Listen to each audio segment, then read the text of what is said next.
Hello, I'm SA, your AI essayist. Please note that all content, audio and video in this presentation are AI generated. As AI can sometimes produce inaccuracies, I encourage you to verify any factual information presented. With that in mind, let's begin. The year is 1997. Apple Computer, the very embodiment of innovation just a decade prior, teeters on the brink of collapse. A profound disconnect exists, a chasm between the immense potential of computing technology and its accessibility to the average person. This apparent failure, however, reveals a recurring theme in the narrative of Steve Jobs' persistent effort to bridge this very gap, to transform complex technology into tools seamlessly integrated into everyday life. His career, viewed through this lens, becomes a series of triumphs in translating technological possibility into tangible, user-friendly realities. We begin, then, not at the genesis of Jobs' life, but at this pivotal moment of near extinction, a enduring juxtaposition that underscores the magnitude of his achievements. The story of Apple's resurgence is intrinsically linked to a fundamental problem: the challenge of making computing approachable, understandable, and ultimately desirable for a mass audience. The personal computers of the early 1970s were far from user-friendly. They were largely unassembled kits, demanding a level of technical proficiency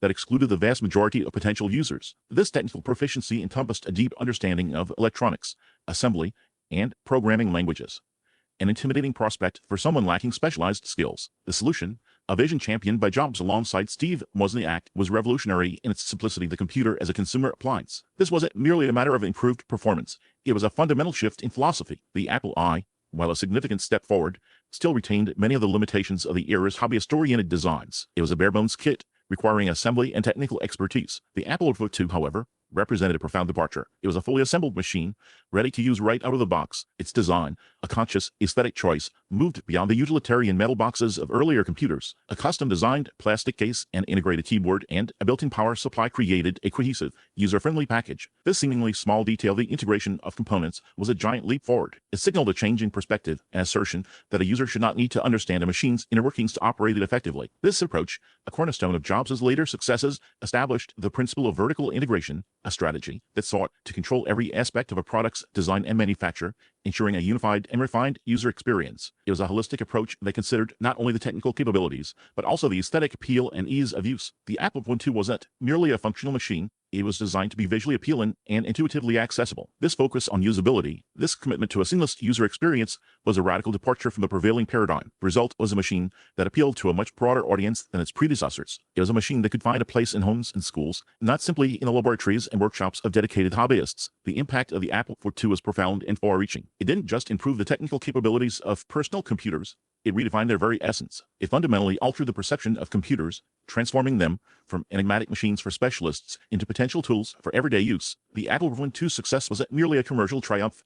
It was a cultural shift. It paved the way for the personal computer to become a ubiquitous fixture in homes and workplaces, a transition that would reshape communication, education, and daily life in countless ways. The Apple II established a new standard, a new expectation for what a personal computer should be: accessible, user-friendly, and integrated into the fabric of daily life. This achievement, a testament to Jobs' early vision and unwavering commitment to user-centric design, laid the foundation for his later innovations and cemented his position as a pivotal figure in the history of computing. The computer, once a complex and intimidating artifact of the scientific and engineering worlds, was now poised to become a truly personal and accessible tool. This transformation, this democratization of technology, stands as a remarkable achievement, a pivotal moment in the evolution of human interaction with machines. The seeds of this revolution, sown in the design and marketing of the Apple II, would blossom in the years to come. The seeds of this revolution, sown in the design and marketing of the Apple II, would blossom in the years to come. A new chapter in the unfolding narrative of personal computing began to take shape, one that would redefine the very essence of how humans interact with machines. This next phase centered around a concept that,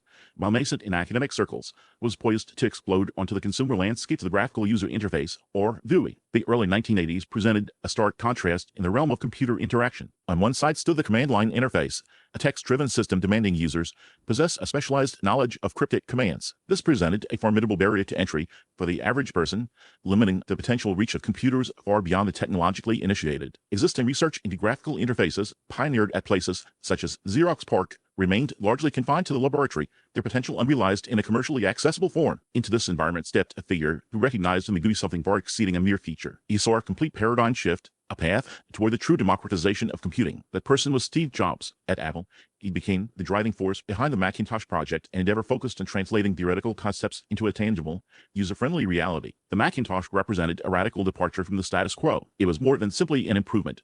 It was a fundamental reimagining of the human-computer relationship. The solution was a comprehensive system, carefully crafted to create an intuitive and engaging experience. At its heart was a bitmap display, allowing for the creation of detailed graphics and text. This visual fidelity was then paired with a mouse, a device that enabled direct manipulation of elements on the screen. And finally, there was a desktop metaphor, a visual language composed of icons, windows, and folders, all designed to mimic the familiar environment of an office. This holistic approach created a new vernacular for computing, one that privileged visual exploration over rote memorization. Users could discover the system's capabilities through experimentation, guided by intuitive visual cues. The Macintosh transformed computing from an exercise in arcane syntax into an act of direct engagement. The impact of this shift cannot be overstated. The Macintosh paradigm became the direct ancestor of virtually every modern operating system in existence, from Windows to Mac OS, from Android to iOS. The DNA of the Macintosh is readily apparent. The WIMP system, an acronym standing for Windows, Icons, Menus, and Pointer, which the Macintosh popularized, remains the foundational grammar of digital interaction. It is the language taught to billions of users worldwide,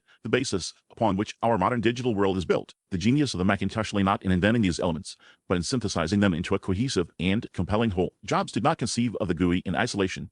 Its roots lay in the research conducted at Xerox PARC and elsewhere. His contribution was to recognize its transformative potential and to champion its development with an unwavering focus on the user experience. He understood that the power of computing could only be truly unlocked by making it accessible to everyone. The Macintosh was more than a machine.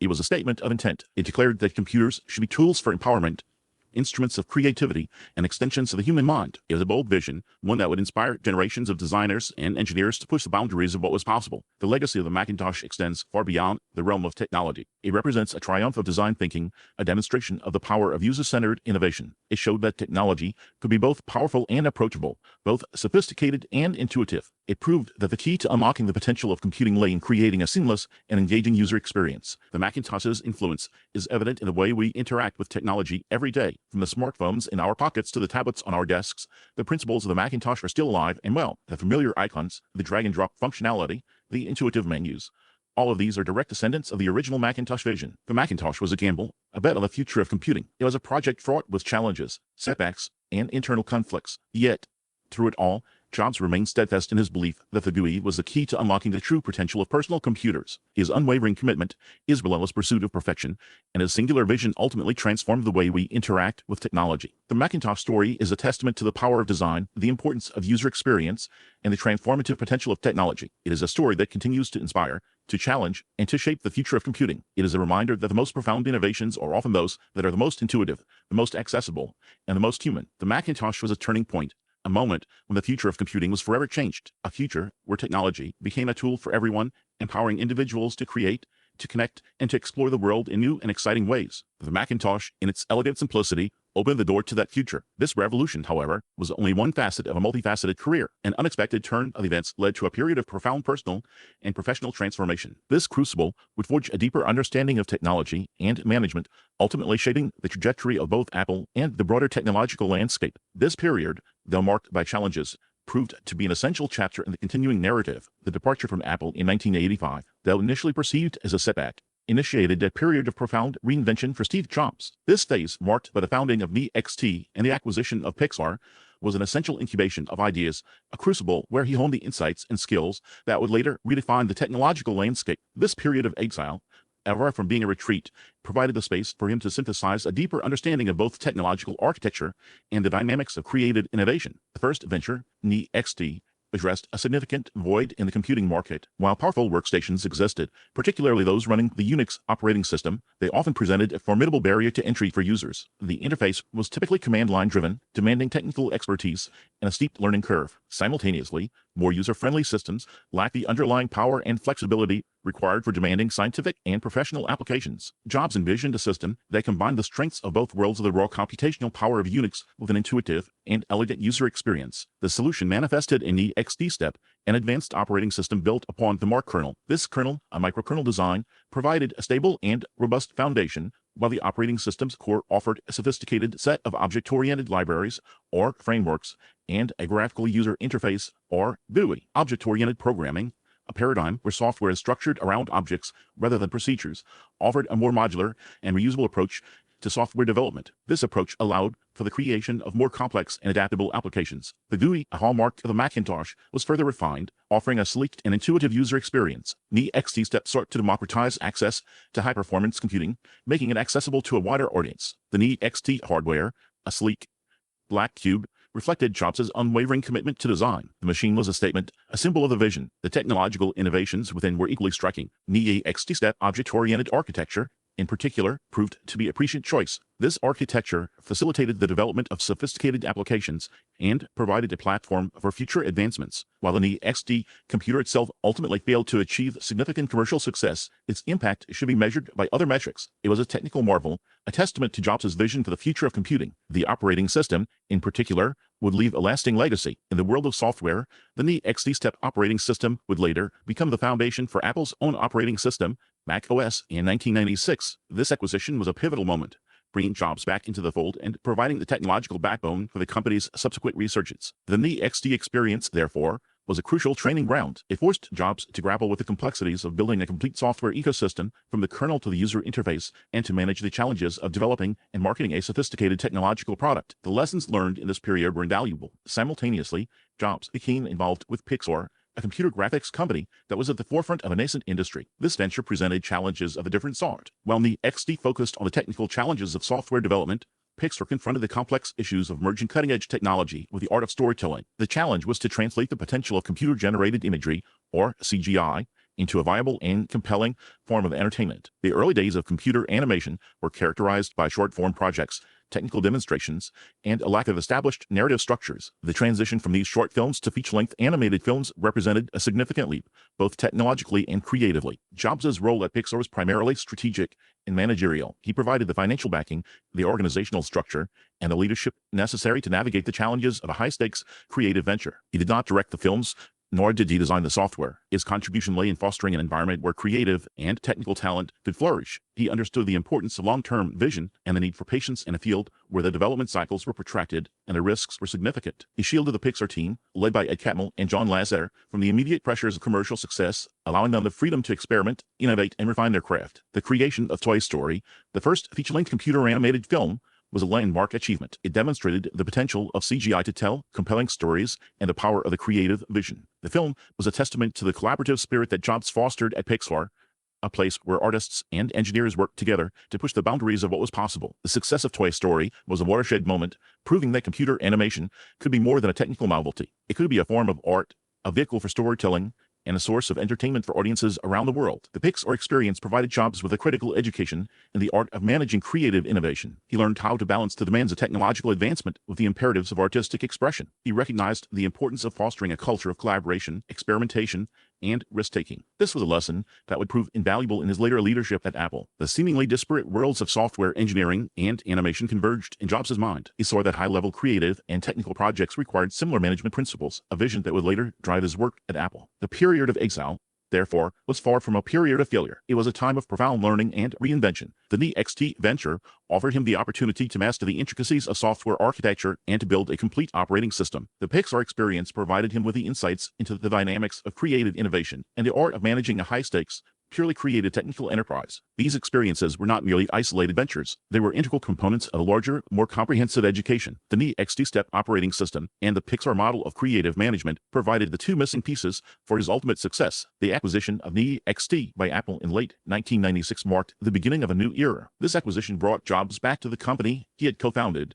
bringing with him the technological foundation for the future and the refined model for managing innovation at the intersection of technology and the creative arts. This would lay the groundwork for the next phase of his career, a period of unparalleled innovation and lasting impact. This was the stage for the final act, the synthesis of all his previous experiences and the execution of his grand vision. The return to Apple in late 1996 marked a pivotal moment. It was not a mere return to a former position, but a homecoming that carried with it the weight of accumulated experience, a distillation of lessons learned in the crucible of creative innovation and the relentless pursuit of technological excellence. The NeXT Step operating system, a testament to his unwavering belief in the power of a user-centric design language and the intricate creative processes at Pixar, a microcosm of collaborative ingenuity, provided the critical components for his grand design. These experiences were not merely isolated ventures. They were fundamental to the larger, more complete picture of his vision. They were the missing pieces of the puzzle. The initial phase of Jobs' return was characterized by a keen focus on reestablishing Apple's commitment to design and simplicity. The iMac, introduced in 1998, was not merely a computer, it was a statement. It was a bold declaration of Apple's unwavering commitment to form and function, a harmonious marriage of aesthetics and functionality. The translucent, colorful design, a departure from the often sterile aesthetic of the time, captured the imagination of consumers. It was not just a product, it was a cultural phenomenon. The iMac's success was not an accident. It was a carefully orchestrated symphony of design, marketing, and technological sophistication. It was a crucial turning point, re-establishing Apple's place in the market and saving the company from the brink of oblivion. But Jobs' vision extended far beyond a single product. He understood that the digital landscape was fragmenting, that consumers were using disparate devices for disparate tasks. The experience of integrating these digital assets was often complex and frustrating. The problem of their time was not simply the creation of new technology, but the seamless integration of existing technologies into a coherent whole. His unique solution was the concept of the digital hub. This was not a single product, but an overarching philosophy, an architectural blueprint for the digital experience. The personal computer, initially the Mac, would become the central node, the nexus for managing a user's entire digital life. This was not a passive role, it was an active, essential function. The iPod and iTunes, introduced in 2001 and 2003, respectively, were the first concrete steps towards this integrated ecosystem. The iPod, with its elegant design and intuitive interface, solved the problem of portable digital music, a problem that had plagued consumers for years. It was a remarkably simple solution to a profoundly complex problem. Furthermore, iTunes, the accompanying software, provided a seamless connection between the hardware and a vast digital music library, creating a dynamic and integrated experience. This was not just a matter of technology. It was a carefully curated ecosystem, a thoughtfully crafted experience. The success of the iPod and iTunes profoundly disrupted the music industry, forever changing the way music was consumed and distributed. The culmination of this vision arrived with the iPhone in 2007. This was the ultimate synthesis, the culmination of everything learned from the Mac, the NeXT step operating system, and the iPod's elegant integration of hardware and software. It was a computer in your pocket, seamlessly integrated with the internet and media. The iPhone was not merely a mobile phone. It was a revolution in mobile computing. It offered a user-friendly graphical interface, a sophisticated operating system, and seamless integration with the digital ecosystem he had painstakingly constructed. This was not an incremental improvement, but a paradigm shift. It was a device that redefined how we interacted with the digital world. The iPhone was not an isolated achievement. It was the culmination of a decade of careful planning, innovation, and relentless pursuit of a singular, unifying vision. Jobs' ultimate contribution was not any specific device, but the forceful and uncompromising implementation of a philosophy. It was the belief that technology's highest purpose was to become an invisible, intuitive, and elegant extension of human activity. He understood that technology should not impose limitations on the user, but should adapt to the user's needs. He bridged the gap between the engineer and the user, recognizing the importance of design, of the aesthetics, and of user experience. His legacy is not simply the creation of innovative products, it's the enduring expectation that our tools should not require us to contort our behavior to their limitations, but should instead adapt to us. He was not just a visionary, he was a system architect, the architect of the modern digital experience. The design, the integration, the presentation were as important as the technology itself. This was a profound insight, one that continues to shape the digital world today. We really appreciate you tuning into this AI-powered presentation. Our goal is to push the boundaries of AI in content creation, and your input is invaluable. If there's a particular subject you'd like to see us tackle next, or if you have suggestions on how we could fine-tune our AI's creative prompts, please don't hesitate to leave your ideas in the comments section. We're excited to bring you more unique content very soon.